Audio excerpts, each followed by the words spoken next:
ඉතාලියේ කලින් දවසක පැය 24ක් ඇතුළත 5 දෙනෙක් මිය යනවා. ඒ වගේම 1300ක අධික ප්‍රමාණයක් යුරෝපයේ මිය ගිහිල්ලා තියෙනවා. මේ සමහර යුරෝපයේ නගරවල සෙල්සියස් අංශක 40ට වඩා උෂ්ණත්වයක් තියෙනවා. ඉතින් මේ වගේ අවස්ථාවකදී අපගේ ශරීරයේ සිසිලන පද්ධති නිසියාකාරව වැඩ කරන්නේ නැත්නම් ශරීරයේ උෂ්ණත්වයත් මේ ගානට වගේ ආවම අපගේ ශරීරයට ඉතාම දැඩි බලපෑමක් ඇති වෙනවා. මේකට අපි කියනවා හීට් ස්ට්‍රෝක් එකක් කියලා ඉංග්‍රීසියෙන්. ඉතින් මේක වෛද්‍ය විද්‍යාත්මකව හදිසි අවස්ථාවක් කියලා තමයි අපි සඳහන්. ඉතින් මේ රස්නෙට කූල් බියර් එකක් බිව්වනම් හොඳයි කියලා කියනවනේ.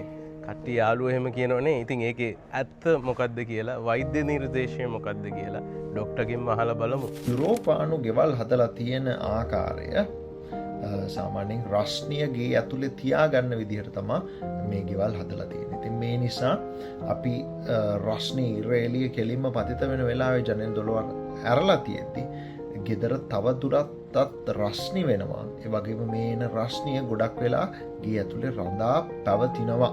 උදේ 11:04 අතර කාල සීමාව තුළ හැකිනම් ජනෙල් දොරවල් වහලා තියන්න, තපරැල්ල එකක් තියෙනවා නම් ඒකෙන් වහලා තියන්න, දොරවල් හොඳට වහලා තිබිලා වායු සමනය කරන්න හැකියාවක් තියෙනවා නම් ඒක කරන්න, ෆෑන් එකක් දාලා තියෙනවා නම් ඒක කරන්න, ජනෙල් දොරවල් අරින්න එපා.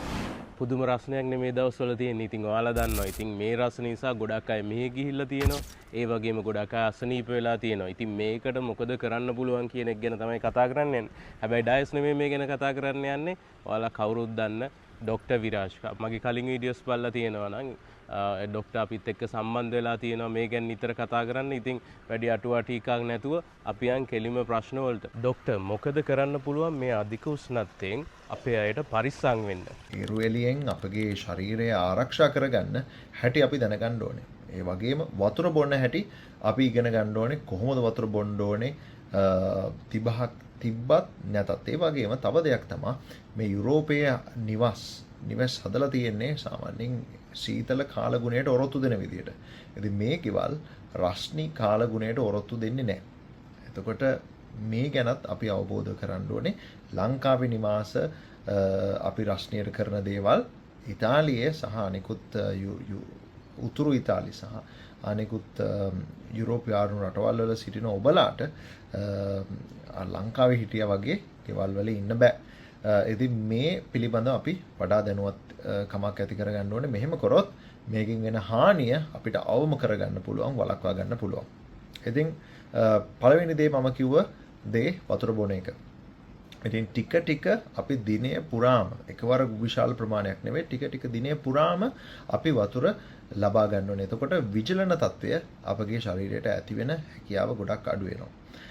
ඉතින් ඒ වගේම අපි ගත්තොත් පිපාසයට වතුර බොන්න පුරුදු වෙලා ඉන්න අය බොහෝ විට හිතන්න ඕනේ මේ වගේ වඩා රස්නි කාලගුණයක් තියෙන කාලවල වල මුඛය වියලීම නිසා මේ දැනෙන පිපාසය මේ පිපාසය හැඟීම ඇති වෙන විට ඔබගේ ශරීරයේ විජලනය වී තිබෙන්න පුළුවන් හැකියාව තියෙනවා. ඉතින් ඒ නිසා වතුර බෝතලයක් ළඟ තියාගෙන ටිකින් ටික දවස පුරාම වතුර බොන්න. ඉතින් ඒක ඊටම වැදගත් දෙයක්. ඉතින් වතුර අඩුම ගානේ ලීටර් 2ක්වත් බොන්න ඕනේ. මම කියන්නේ සාමාන්‍ය ඉරේලියේ ගොඩක් වැඩ කරන්නේ නැති ගොඩක් දාඩිය දාන්න නැති අයට මම කියන්නේ අඩුම ගානේ ලීටර් 2ක් වතුර බොන්න කියලා දාඩිය දාන එළියේ යන ගොඩක් ඇවිදින වැඩ කරන පුද්ගලයන් ලීටර් 3ක් වගේ වතුර බීමට ගැනීම ඉතාම වැදගත්. මොකද ඒ අයට වතුර විවිධ හේතු නිසා ශරීරයෙන් පිට වෙන නිසා. ඉතින් ඒත් එක්කම මම කිව්වා ඉරේලින් අපි ආරක්ෂා වෙන්න ඕනේ. බොහෝ විට පෙරවරු 11ත් 4ත් අතර කාල සීමාව තුළ තමයි මේ යුරෝපයේ ඉන්න අපිට ලොකුම ඉර පතිත වීමක් සිදු වෙන්නේ. ඉතින් මේ කාලය තුළ හැකියාවක් තිබෙනවා නම් පුළුවන් තරම් නිවාස ඇතුලේ සෙවනේ තමන්ගේ වැඩ රාජකාරී කරන්න හැකියාවක් තිබෙන්න පුළුවන් තරම් ලිහිල් ඇඳුම් අඳින්න, සැහැල්ලු ඇඳුම් අඳින්න, කපු වලින් තිබෙන ඇඳුම් ඇඳොත් වඩා ලේසියෙන් මේ දාඩිය වාෂ්ප වෙලා යනවා. එතකොට අපේ ඇඟේ සිසිලස මේ අරහා ලබා ගන්න පුළුවන්. ඒත් එක්කම ඔය ප්ලාස්ටික්, පොලියස්ටර් සහ අනිකුත් නයිලෝන් වගේ රෙදි අඳින්න එපා. බොහෝ අය මේ කාලේ තුල මේවා අඳිනවා දාඩිය පේන්නේ නැති වෙන්න. හැබැයි මේ හරහා ඇති වෙන්නේ එතරම් හිතකර දෙයක් නෙවෙයි ඔබගේ ශරීරයට. මොකද ශරීරයේ උෂ්ණත්වය පාලනය කිරීමේ තිබෙන හැකියාව මේ වගේ නැති වෙනවා. ඒත් එක්කම හැකිනම් හිස් වැස්මක් භාවිතා කරන්න මේ ඊටාම වැදගත්. ඉතින් තව දෙයක් තමයි මට කියන්න ඕනේ අපගේ ශ්‍රී ලාංකිකයන්ට මේක බොහෝ දෙනෙක් දන්නේ නැහැ. ඒකට හේතුව අපි ශ්‍රී ලංකාවේ තමයි වාසය කළ පුරුදු. ඉතින් බොහෝ අයට අලුතෙන් ආපු කට්ටියට පරණ අය නම් මේ ගැන බොහෝ දෙනෙක් දන්නවා. අපි සාමාන්‍යයෙන් ලංකාවේ රස්නියට ජනෙල් අරිනවා, දොරවල් ඇරලා තියෙනවා. මේ වගේ සිහිල් සුළං පාරක් ගේ හරහා යනවා. මේ වගේ ගෙවගෙදර සිසිලස වෙනවා රස්නි කාලේ තිබ්බත්. හැබැයි යුරෝපානු ගෙවල් හදලා තියෙන ආකාරය සාමාන්‍යයෙන් රස්නිය ගේ ඇතුලේ තියාගන්න විදිහට තමයි මේ ගෙවල් හදලා තියෙන්නේ. ඉතින් මේ නිසා අපි රස්නි ඉරේලිය කෙලින්ම පතිත වෙන වෙලාවේ ජනෙල් දොරවල් ඇරලා තියෙද්දි ගෙදර තව දුරටත් රස්නි වෙනවා. ඒ වගේම මේ එන රස්නිය ගොඩක් වෙලා ගේ ඇතුලේ රඳා පැවතිනවා. ඉතින් මේ නිසා අපි මේ කාලේ කරන්න ඕනේ රස්නි මම කියන උදේ 11ත් 4ත් අතර කාලේ සීමාව තුල හැකිනම් ජනෙල් දොරවල් වහලා තියන්න, තපරැල්ල එකක් තියෙනවා නම් ඒකෙන් වහලා තියන්න, දොරවල් හොඳට වහලා තිබිලා වායු සමනය කරන්න හැකියාවක් තියෙනවා නම් ඒක කරන්න, ෆෑන් එකක් දාලා තියෙනවා නම් ඒක කරන්න, ජනෙල් දොරවල් අරින්න එපා. ඒකල ජනෙල් ආයෙත් නැවත අරින්න පුළුවන් උදේ වරුවේ ඉර එළිය පතිත වෙන්න කලින්. ඒ වගේම හවස් වරුවේ ඉර බැස ගිය පසු ජනෙල් දොරවල් ඇරලා තියන්න පුළුවන්. එමගින් වඩා හිතකර විදිහට ඔබගේ නිවසේ උෂ්ණත්වය තියාගන්න පුළුවන් හැකියාවක් තියෙනවා. ඒත් එක්කම ඔබ අමතක නොකළ යුතු දෙයක් තමයි ඔබගේ හිතමිතුරන් ඥාතීන් අසල්වැසියන් ඔවුන් ගැනත් සෙවිල්ලෙන් ඉන්න මම මේ විශේෂයෙන්ම කියන්නේ වයෝවෘද්ධිත පුද්ගලයන්. ඒ වගේම විවිධ රෝග වලින් හෘද රෝග, වකුගඩු රෝග මේවායින් පෙළෙන පුද්ගලයන් පිළිබඳ විශේෂ අවධානයකින් ඉන්න ඕනේ. ඒකට හේතුව තමයි බොහෝ දෙනෙක් මේ විජලන තත්ත්වයන් නැතුවට ඇති වුණාම මේ අයට සිහි විකල් වීම පවා වෙන්න පුළුවන්. ඉතින් මේ වගේ පුද්ගලයෙක් ඔබ දන්නවනම් මේ වගේ රෝග බාධ වලින් පෙළෙන අය අඩුම ගානේ ෆෝන් කෝල් එකකින්වත් ඒ කට්ටියට කතා කරන්න, ඒ කට්ටිය ගැන හොයලා බලන්න. එමගින් මෙයාලා මෙයාගේ තත්ත්වය අසාධ්‍ය වෙන්න කලින් ඔබලාට දැනගන්න පුළුවන් මෙයාලා හොඳ සිහියෙන් දින්නේ වතුර බොනවද, ඒ වගේ පුද්ගලෙක්ට උදව් කරන්න, උදව් කිරීමෙන් ඔවුන්ගේ ජීවිතය බේරගන්න ඔබට හැකියාවක් ලැබෙනවා. ෆාමසියකට ගිහිල්ලා වෛද්‍ය නිර්දේශයක් නැතුව මේ අධික උෂ්ණත්වය නිසා එකෙන් පරිස්සම් වෙන්න පුළුවන්, ගන්න පුළුවන් මොනවද තියෙන බෙහෙත්? ඒක ඊටම වැදගත් ප්‍රශ්නයක් ඩයස්. දැන් අපි ගත්තොත් වතුර බොන එක ප්‍රමාණය ඉක්මවා ලීටර් 5-6ක් බොන්න මම කියන්නේ නැහැ. මොකද එහෙම බොද්දී අපගේ ශරීරයට හැකියාවක් නැති වෙනවා මේ වතුර අපේ ඇඟට ලැබෙන වතුර ටික පාලනය කරගන්න. එමගින් තව දුරටත් ඇඟ විජලනයට ලක් වෙන්න පුළුවන්. අනවශ්‍ය විදිහට වතුර බොන්න අවශ්‍ය නැහැ. ලීටර් 2-3ක් අතර වතුර බීවොත් ප්‍රමාණවත්. ඉතින් මෙහි වතුර බොද්දී අපගේ වතුර අපගේ ශරීරයට හොඳට අවශෝෂණය වෙන්න, ඇඟ ඇතුලේ රඳා පවතින්න අපිට තව වැදගත් වෙන දෙයක් තමයි ඛනිජ ලවණ. ඉතින් මේ ඛනිජ ලවණ තියෙන සප්ලිමන්ට්ස් තියෙනවා. අපිට ගත්තොත් පොඩි සෂේ පැකට් වල එන්නේ මේක වතුරට හොඳට මික්ස් කරලා බොන්න පුළුවන්. මේ වගේ ෆාමසි මේවා ගන්න පුළුවන් ෆාමසියේ මැග්නීසියම්, පොටෑසියම් වගේ ඛනිජ ලවණ අන්තර්ගත වෙන ඒවා. අපි ගත්තොත් එimhe ප්‍රෝලාසේ, රේයිද්‍රක්ස්. ඉතින් මේවායින් අපිට මේ අපගේ මූත්‍ර මගින් සහ දාඩිය මගින් නැති වෙන අපගේ ඛනිජ ලවණ නැවත අපගේ ශරීරයට ලබා ගන්න පුළුවන්. ඒ මගින් හොඳට වතුර ඇඟට අවශෝෂණය වෙනවා. ඉතින් මේක ඊටම වැදගත් දෙයක්. වගේම ඇඟ ඇතුලේ වතුර ගොඩක් වෙලා පවතිනවා මේ හරහා. ඉතින් මේක ඊටම වැදගත් දෙයක්. ඒ වගේම මම මේ බ්‍රෑන්ඩ් නේම් අවශ්‍ය නැහැ. සාමාන්‍ය ෆාමසි සහ සුපිරි වෙළඳසල් වල ඔබට ගන්න පුළුවන් මැග්නීසියම්, පොටෑසියම්, සෝඩියම් තියෙන විවිධ නිෂ්පාදන. ඉතින් මේවා වතුරේ දාලා වතුර බොන ගමන් මේවා ගන්න. නැත්නම් මේවත්ම ගන්න ඔබට හැකියාවක්ම නැත්නම් ඔබ බොන වතුරේකට මම මේ කියන්නේ ලුණු අඩුවෙන් කන්න කියලා වෛද්‍ය නිර්දේශ ලැබිලා නැති අයට ලුණු චුට්ටක් ඇගිලි දෙකට අහු වෙන ප්‍රමාණයක් ලුණු වතුර බෝතලයකට දාලා ලීටර් එක හෝ ලීටර් දෙකක වතුර බෝතලයකට දාලා මේක ටික ටික පානය කිරීමෙන් අර ඔබට කනිජ ලවණ ප්‍රමාණයක් ශරීරයෙන් ලැබෙනවා. ඒක වතුර අවශෝෂණය කරන්න ඔබට වඩා හැකියාවක් ලැබෙනවා. ඉතාලියේ කලින් දවසක පැය 24ක් ඇතුළත 5 දිනක් මිය යනවා. ඒ වගේම 1300ක අධික ප්‍රමාණයක් යුරෝපේ මිය ගිහිල්ලා තියෙනවා. ඉතින් මේකට මොකද්ද හේතුව ડોක්ටර්? මෙච්චර පිරිසක් මිය යන්න තරම් මොකද්ද හේතුව වෙලා ඇත්තේ? ඒක ඇත්තටම වැදගත් කාරණයක් ඩයස්. ඉතින් මේක අපි හරියටම තේරුම් ගන්න ඕනේ. ඇයි පුද්ගලයන් රස්නියට ඔරොත්තු දෙන්නේ නැතුව මිය යන්නේ කියලා. අපි ගත්තොත් ඔබ කිව්වා වගේ විශාල පුද්ගලයන් ප්‍රමාණයක් යුරෝපයේ නැති වෙලා තිබෙනවා. මේ ගිහින් තිබෙනවා. ප්‍රංශයේ 1000කට අධික ප්‍රමාණයක් පුද්ගලයන් මේ වෙනකොටත් මිය ගොස් තිබෙනවා. ඉතින් මේක ඊටාම ඛේදනීය ප්‍රවෘත්තියක්. ඉතින් අපි මේක හරියටම තේරුම් ගත්තොත් අපේ ජීවිතේ වගේම තව කෙනෙක්ගේ ජීවිතයත් අපිට බේර ගන්න පුළුවන්.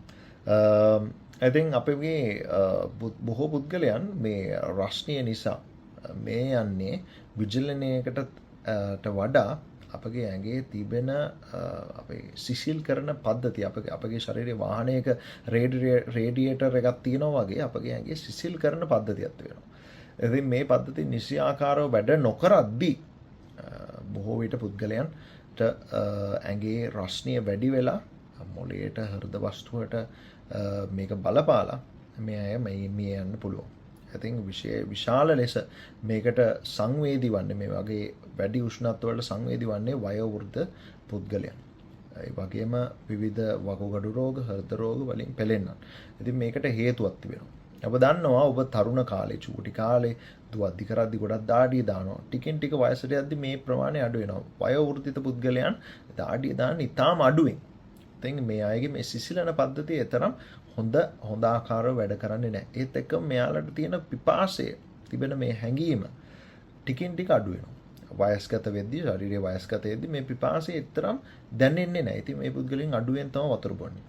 ඒත් එක්කම හෘද රෝග විශේෂයෙන්ම දියවැඩියා වගේ රෝග තියෙන පුද්ගලයන්ගේ මේ විවිධ ප්‍රශ්න හින්දා මෙයාලගේ රුධිරයේ තිබෙන වතුර ප්‍රමාණය අඩු වෙනවා. ඒ වගේම ඇඟේ සිසිලන පද්ධතියත් නිසි ආකාරව වැඩ කරන්නේ නැති වෙනවා. ඉතින් මෙහෙම වෙද්දී මේ පුද්ගලයන්ගේ අභ්‍යන්තර උෂ්ණත්වය සාමාන්‍ය සෙල්සියස් අංශක 40ට වඩා වැඩි වුණොත් අපේ සාමාන්‍ය ශරීරයේ පුද්ගලයෙක්ගේ උෂ්ණත්වය 36යි 0.5ක් ගත්තොත් මේක 40කට කියන පොඩි ප්‍රමාණයක් වැඩි වෙන්න තියෙනවා. අපි දන්නවා මේ කාලේ සමහර යුරෝපයේ නගරවල සෙල්සියස් අංශක 40ට වඩා උෂ්ණත්වයක් තියෙනවා. ඉතින් මේ වගේ අවස්ථාවකදී අපගේ ශරීරයේ සිසිලන පද්ධති නිසි ආකාරව වැඩ කරන්නේ නැත්නම් ශරීරයේ උෂ්ණත්වයත් මේ ගානට වගේ ආවම අපගේ ශරීරයට ඊටාම දැඩි බලපෑමක් ඇති වෙනවා. මේකට අපි කියනවා heat stroke එකක් කියලා ඉංග්‍රීසියෙන්. ඉතින් මේක වෛද්‍ය විද්‍යාත්මකව හදිසි අවස්ථාවක් කියලා තමයි අපි සලකන්නේ. ඉතින් මේ වෙලාවට ඔබගේ මොළය, හෘද වස්තුව, වකුගඩු මේ සියලුම ඉන්ද්‍රියන්, වැදගත් ඉන්ද්‍රියන් අපගේ ශරීරයේ ජීවත්ව පවත්වා ගැනීමට අවශ්‍ය වෙන ඉන්ද්‍රියන් මේ අවස්ථාවේදී තාම අසීරිමත් විදියට තමයි තමන්ගේ වැඩ කටයුතු කරගන්නේ. එතකොට මේ කෙනා මේ හේතුව නිසා ඊතරම් කන්ෆියුෂන්, ඒ කියන්නේ මානසික ව්‍යාකූලතාවයකට ලක් වෙන්න පුළුවන්. ඉතින් සිහි නැති වෙන්න පුළුවන්. එතකොට මේ වගේ දේවල් තවදුරටත් ශරීරයේ විජලනය, උෂ්ණත්වය පාලනය නොකර ගැනීමට ඇති නොහැකියාව මේ වගේ දේවල් නිසා ප්‍රතිකාර නොලැබුණොත් මේ පුද්ගලයන් ජීවිතාක්ෂයට පත් වෙන්න පුළුවන් හැකියාවක් තිබෙනවා. ඉතින් මේ නිසා ඔබගේ පවුලේ වයස්ගත පුද්ගලයන් ඉන්නවාද, වකුගඩු රෝගීන්, හෘද රෝගීන්, විශේෂයෙන්ම අපි කතා කරේ නෑ කුඩා ළමුන්, ලදරුවන්. ඉතින් මොවුන්ටත් වතුර තිබහා ඔබ දුන්නේ නැත්නම් වතුර මෙයාලට ලැබෙන්නේ නැහැ වතුර. ඉතින් මේ වගේ අවස්ථාවලදී ඔබ ඒ අය ගැනත් වඩා සැලකිල්ලක් දක්වන්න ඕනේ. ඒ තාම වැදගත් දෙයක්. ඒ වගේම මේ වගේ විජලන තත්ත්වයක් නිසා මොකක් හරි සිහි විකල් වීමක් නැත්නම් ඊටාම් කලාන්ත ගතියක් මේ වගේ අවස්ථාවක් ඇති වෙද්දී වහාම වෛද්‍ය ප්‍රතිකාර වලට යොමු කිරීම ඊටාම වැදගත් දෙයක්. ඉතින් මේ රස්නෙට කූල් බියර් එකක් බිව්වා නම් හොඳයි කියලා කියනවනේ. කට්ටිය යාළුවෝ එහෙම කියනවනේ. ඉතින් ඒකේ ඇත්ත මොකද්ද කියලා, වෛද්‍ය නිර්දේශය මොකද්ද කියලා ඩොක්ටර්ගෙන් අහලා බලමු. ඉතින් ඒක ඇත්තටම අපිට හොඳද කියලා. මේක ඉතාම කාලීන ප්‍රශ්නයක් මට ඔබ ඇහුවේ ඩයස්. ඉතින් මේ කාලේ බොහෝ දෙනෙක් සිසිල් බීම වලින් ශරීරය සිසිල් කරනවා. ඉතින් ඒක ප්‍රශ්නයක් නෙමෙයි. හැබැයි බියර් කියන්නේ මත්පැන් අඩංගු පානයක්. ඉතින් මත්පැන් වල මේ ඇල්කොහොල් කියන සංඝටකයට පුළුවන් වෙනවා අපගේ ශරීරයේ වතුර පාලනය කිරීමේ පද්ධතියට බලපෑම ඇති කරන්න. ඉතින් මේ නිසා මේකෙන් ලැබෙන වතුර ප්‍රමාණය ඇගෙන් පිට වෙනවා ඔබ දන්නේවත් නැතුව. මොකද ඒකට හේතුව මූත්‍ර කරන්න සිදු වෙනවා මේ පුද්ගලයන්ට මේ වගේ ඇල්කොහොල් අඩංගු පානයන් ලබා ගැනීමෙන් වෙනදාට වඩා මූත්‍ර කරන්න සිදු වෙනවා. එතකොට මේ නිසා අපගේ ශරීරය තවත් විජලනයකට ලක් වෙනවා. ඒ වගේම අපි දන්නවා මත්පැන් පානය කරද්දී අපගේ මේ රුධිර වාහිනී සහ අනිකුත් ශරීරයේ බාහිරින් පවතින රුධිර වාහිනී ප්‍රමාණයෙන් විශාල වෙනවා. එහෙනම් තමයි පුද්ගලයන් රතු වෙන්නේ සමහර වෙලාවට. එතකොට මෙහෙම වුණොත් එහෙම මේ නිසා තවදුරටත් අපගේ ශරීරයේ අපගේ සිසිලස සිසිල් කරන පද්ධතිය නිසි ආකාරව වැඩ කරන්නේ නැති වෙන්න පුළුවන් හැකියාවක් තියෙනවා මත්පැන් නිසා. එහෙනම් මේ නිසා ඔබ සිහිය තබා ගන්න මත්පැන් රස්නි වෙලාවට අපි ගත්තොත් සෙල්සියස් අංශක 35 පැන්නට පස්සේ මේ වගේ පරිසරයකින් නම් මත්පැන් පානය කරන්න හිතන්නවත් එපා. ඔබගේ ශරීරයට ලැබෙන අර සිසිලස ඒක පවතින්නේ විනාඩි 10ක් විතර ප්‍රමාණයක්. මේ මත්පැන් ශරීරගත වීමත් සමග ඔබ තවත් විජලනයට ලක් වෙන්න පුළුවන්. ඒ වගේම මනස ව්‍යාකූල වෙනවා. ඉතින් මේ වගේ අවස්ථාවකදී ඔබට සිහි නැති වුණා. ඔබට මේ වගේ අවස්ථාවක තවදුරටත් තව ශරීරයේ නරක අතට හැරෙන එක විතරයි වෙන්නේ. හොඳ අතට හැරෙන්නේ නැහැ. එහෙනම් වඩා සැලකිලිමත් වෙන්න ඕනේ. ඔබට මත්පැන් පානය කිරීමට අවශ්‍යම නම් සිසිල් පරිසරයක නැත්නම් හවස් වෙලාවක මෙතරම් පරිසරය රස්නි නොවන අවස්ථාවක මේ සිදු කරන්න. හැබැයි මට වෛද්‍ය විද්‍යාත්මකව අනුමත කරන්න පුළුවන් දෙයක් නෙමෙයි ඒ.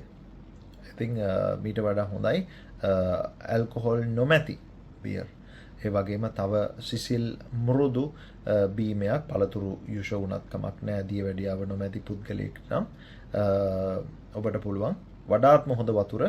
හැබැයි වෙන දෙයක් පානය කරනවා නම් තමයි වඩා හොඳ මත්පැන් අඩංගු පානවල් පානය කරනවට වඩා. එහෙනම් බොහොමත්ම ස්තුතියි ඩයස්. මට මේ අවස්ථාවට ආරාධනා කරාට අපගේ යුරෝපයේ ඉතාලිය විතරක් නෙමෙයි මුළු යුරෝපයේම සිටින අපගේ ශ්‍රී ලාංකික සහෝදර සහෝදරියන්ට දැනුවත් කිරීම කරන්න ඔබටත් බොහොම ස්තුතියි. ඔබට තිබෙන මේ උනන්දුව අපගේ සියලුම ශ්‍රී ලාංකිකයන්ව මේ ආකාරයෙන් දැනුවත් කරන්න. ඉතින් මම ආයෙත් මතක් කරනවා අනිවාර්යයෙන්ම වතුර බොන්න. ඒක අමතක කරන්න එපා. ඒකත් නිසි ආකාරව බොන්න. වයසක සහ අනිකුත් රෝගාබාධ වලින් පෙළෙන පුද්ගලයන් පිළිබඳ විශේෂ අවධානයක් යොමු කරන්න. ආරක්ෂිත වෙන්න ඉරේලියෙන් ඒක තමයි ඊටාම වැදගත් දේ. ඒ වගේම පුළුවන් තරම් සිසිල් පරිසරයක ඉන්න වග බලා ගන්න සැලකිලිමත් වෙන්න අපි මේ කාලේ පහු කරගෙන තව මාස කිහිපයකින් සෞම්‍ය දේශගුණයක් අපිට ලැබෙයි. ඉතින් ඒ කාලේ වෙනතුරු ඔබ සියලුම දෙනා පරිස්සම් වෙලා අනිත් අයත් පරිස්සම් කරගෙන ඉන්න. එහෙනම් සුබ දවසක්. බොහොමත්ම ස්තුතියි. බොහොම ස්තුතියි ඩොක්ටර් විරාජ්. අද අපිත් එක්ක සම්බන්ධ වුණාට මේ අධික රස්නෙන් පරිස්සම් වෙන්න මොකද කරන්න ඕනේ කියන එක ගැන කතා කරාට.